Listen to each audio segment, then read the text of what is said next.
नमस्कार बच्चों। आज मैं आपको हिंदी पाठ संचयन एकादश एवं द्वादश श्रेणी की जो किताब है इसमें से पहला जो कहानी है मैं नर्क से बोल रहा हूँ। देखो, हरिशंकर परसाई द्वारा रचित कहानी पढ़ाने जा रही हूँ। तो इसके लिए आप लोग पृष्ठ संख्या 17 खोलिएगा। तो सबसे पहले मैं बता दूँ, यह आपके जो फर्स्ट चैप्टर है, मतलब कहानी से सबसे पहला जो कहानी है मैं नर्क से बोल रहा हूँ, पढ़ाऊँगी। तो सबसे पहले मैं इसका सार आपको समझा देती हूँ। तो यह एक व्यंग्यात्मक कहानी है, हरिशंकर परसाई जी द्वारा रचित। मैं नर्क से बोल रहा हूँ, एक व्यंग्यात्मक कहानी है। कहानी की शुरुआत ही होती है हे पत्थर पूजने वालों से। तो यहाँ पर पत्थर पूजने वाले किसे कहा गया है? जो लोग मूर्ति पूजा करते हैं।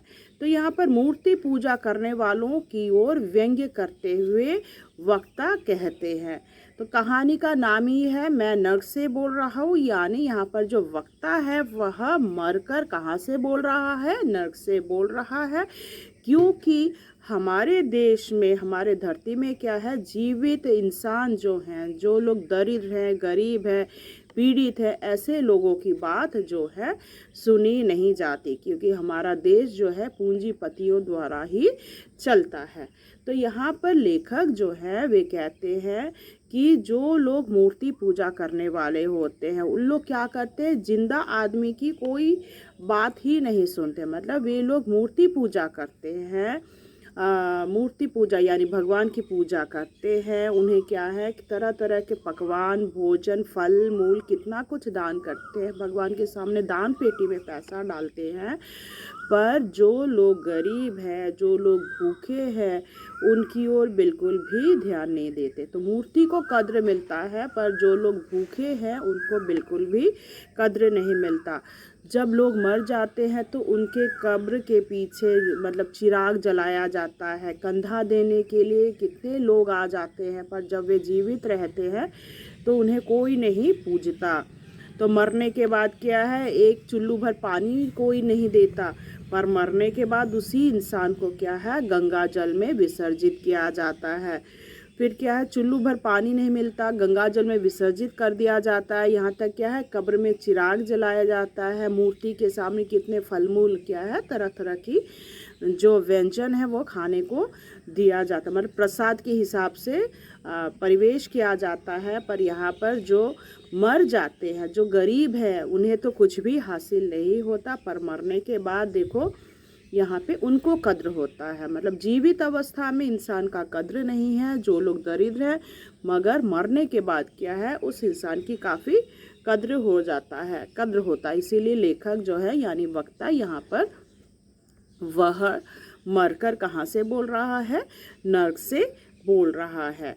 तो यहाँ पर देखो, लेखक जो है मतलब यहाँ पर वक्ता जो है वह नर्क से भी वह काफ़ी खुश था, नर्क मिला वहाँ पर काफ़ी खुश था। वह नहीं बोलता, आवाज़ नहीं उठाता, मगर क्या घटना एक ऐसी घटी तब वह कि जब वे मतलब मर गए, मरने के बाद क्या है, वक्ता को कहाँ मिला, उन्हें स्थान मिला नर्क में। तो वे काफ़ी खुश थे, क्योंकि जैसे वे धरती में थे वैसा ही वे नर्क में हैं। धरती में भी उन्हें ठीक से भोजन नहीं मिलता था, ठीक है, भूखे मरे। तो इसीलिए उन्हें कोई अफसोस नहीं हो रहा था, रहन सहन जैसा भी चल रहा था, काफ़ी खुश थे, क्योंकि वैसा ही ज़िंदगी क्या है वे धरती पर भी गुजार कर रहे थे। पर एक बात, एक ऐसी घटना घटी कि तब वे अपना मुंह खोलने के लिए बाध्य हो गए। बात यह हुई कि एक बार क्या हुआ, स्वर्ग और जो नर्क है, स्वर्ग और नर्क के बीच में क्या था, एक दीवार थी। तो दीवार में एक सेंध थी, सेंध यानी छिद्र, ठीक है, छोटा सा छिद्र था। तो एक बार क्या है, उस छेद से, छिद्र से लेखक का मतलब यहाँ पर वक्ता जो है, उनका कुत्ता कुर कुर करके उन्हें बुलाने लगता है। तो ये जो वक्ता है उनके पास एक कुत्ता है, कुत्ता था। तो अचानक कुत्ते को देखा तो उन्हें बहुत अच्छा लगा, कुत्ता भी काफ़ी खुश है, मालिक को देखकर वह बुलाने लगा। मालिक भी काफ़ी खुश है कि अरे भाई मेरा कुत्ता भी यहाँ है। पर क्या है, कुत्ता था स्वर्ग में और वक्ता जो है वह नर्क में। तो बीच में एक दीवार है, स्वर्ग और नर्क के बीच में एक दीवार है, और दीवार में क्या थी, एक सेंध थी। और जब मालिक ने देखा कि कुत्ता स्वर्ग में है, वो काफ़ी खुश है कि मेरा कुत्ता स्वर्ग में है। उसको लेकर वह बिल्कुल भी दुखी नहीं है, काफ़ी खुश है कि उसका कुत्ता स्वर्ग में है। मगर उसे इस बात का अफसोस है कि भाई मेरा कुत्ता जो कुत्ता है उसे स्वर्ग मिला, और मैंने कभी ज़िंदगी में चोरी नहीं की, डकैती नहीं की, किसी के सामने हाथ नहीं फैलाया, ठीक है। इसके बावजूद क्या है, मुझे नर्क मिला। जबकि मेरा कुत्ता जो है वह चोरी करते हुए पकड़ा गया, डंडे की मार खाई, फिर भी क्या है, उसे स्वर्ग मिला। तो ये बात उसे समझ में नहीं आई, ये बात उसे हजम नहीं हुई, और इसीलिए वो भगवान से प्रश्न करता है कि मेरा कुत्ता जो है उसे स्वर्ग क्यों मिला और मुझे नर्क क्यों मिला। तब भगवान कहते हैं कि बही खाता खोलकर देखते हैं, और देखकर कहते हैं कि वहाँ के जो मंत्री हैं, संसद में बात हुई थी, और यही पता चलता है, बही खाता में यही लिखा है कि तुमने आत्महत्या की है। तो आत्महत्या करने के कारण क्या है, तुम्हें नर्क मिला है और कुत्ते को स्वर्ग मिला है। ये बात सुनते ही वक्ता जो है वो मानो एकदम से क्या है, आश्चर्य में पड़ जाते हैं, और वे कहते हैं भगवान जी, मैंने तो कोई आत्महत्या नहीं की, मेरी मृत्यु तो क्या है, भूख के कारण हुई थी। ठीक है, मेरी मृत्यु किसके कारण हुई थी, भूख के कारण हुई थी। पर वहाँ पर मंत्री लोगों ने क्या लिखकर भेजा बही खाता में, रिपोर्ट में यही लिखा कि उनकी मृत्यु क्या है, आत्महत्या के कारण हुई थी। पोस्टमार्टम रिपोर्ट में क्या लिखा है, पोस्टमार्टम रिपोर्ट में यही लिखा है कि उनकी मृत्यु आत्महत्या के कारण हुई थी।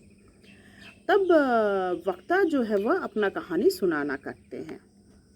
वे कहते हैं कि मेरा घर जो है एक बहुत बड़े रईस हैं, उनका जो पीछे जो दरवाज़ा है, पाखाना है, तो उस पाखाने के ऊपर उनका घर था।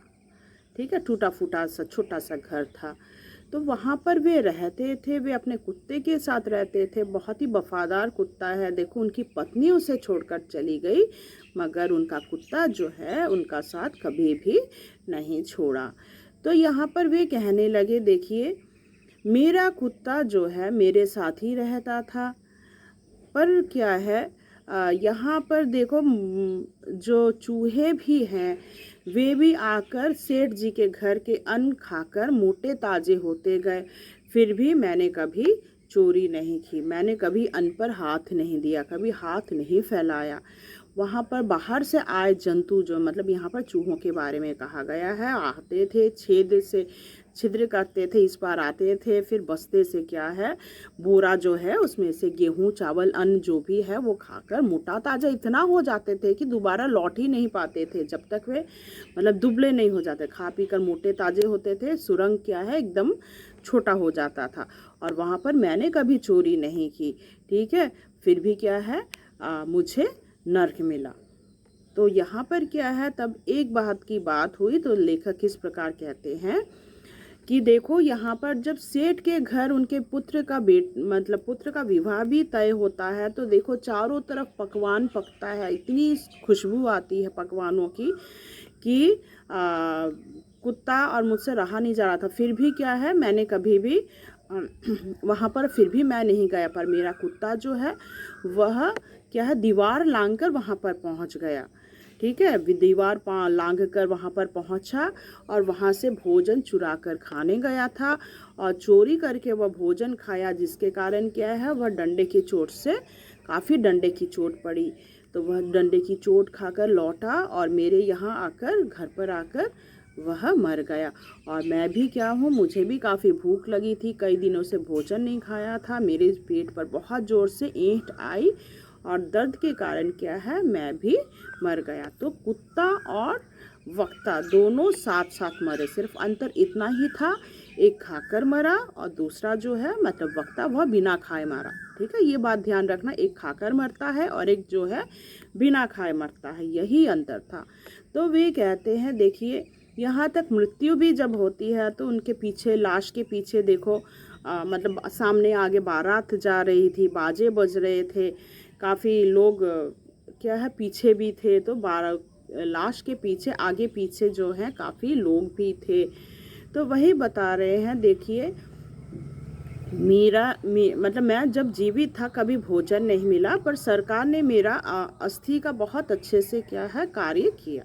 मतलब गाड़ी आई सरकारी तरफ से, मेरा सत्कार के साथ मेरा जो अंतिम कार्य है बहुत अच्छे ढंग से हुआ।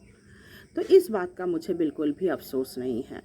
तब भगवान जी कहते हैं, जब वह प्रश्न पूछता है कि आखिर मुझे नर्क क्यों मिला, तब भगवान जी कहते हैं कि कुत्ता जो है देखो वो काफ़ी वफादार है।